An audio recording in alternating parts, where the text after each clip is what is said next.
Les leaders religieux et coutumiers du Burkina donnent leur quitus pour l'utilisation des méthodes contraceptives, mais à condition qu'elles soient dans le cadre de la vie conjugale. En tant que chrétiens, nous n'encourageons pas le sexe hors mariage, quel que soit justement le niveau et quel que soit justement le lieu où on se trouve.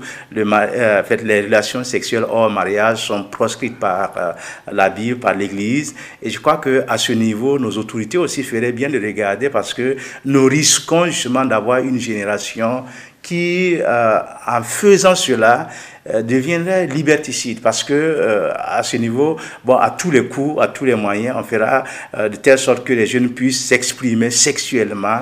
L'utilisation des contraceptifs, c'est pas totalement interdite, mais c'est à cause de quelle chose on veut utiliser.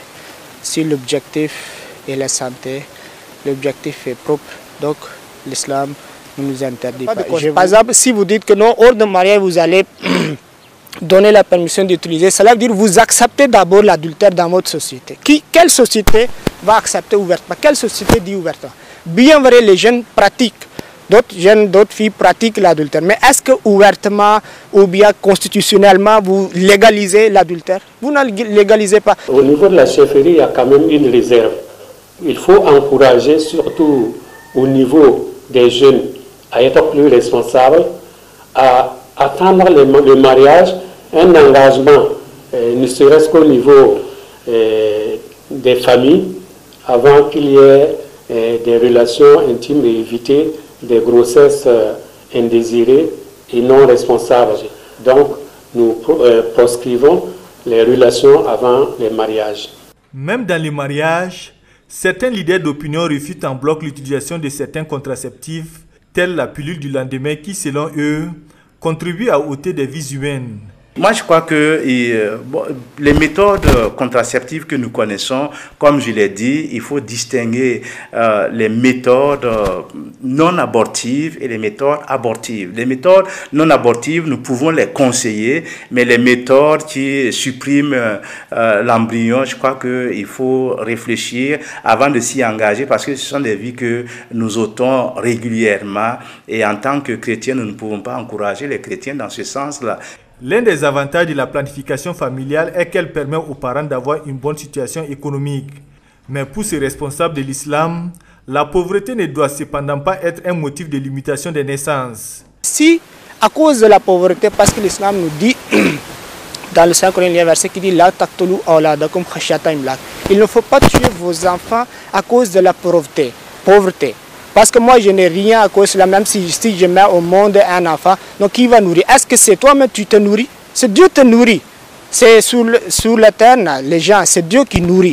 Les inconvénients liés à la non-utilisation des méthodes contraceptives sont connus. Et les chiffres ne font que parler d'eux-mêmes. Il est dit que, par exemple, chaque jour, 272 enfants de moins de 5 ans meurent suite au fait des grossesses rapprochées. Et cette femme meurt suite à une complication liée à la grossesse, à l'accouchement ou aux suites de couches. Dans le pur respect de leur doctrine, ces responsables religieux et coutumiers sont des grands ambassadeurs de la promotion des méthodes contraceptives dans leurs communautés respectives.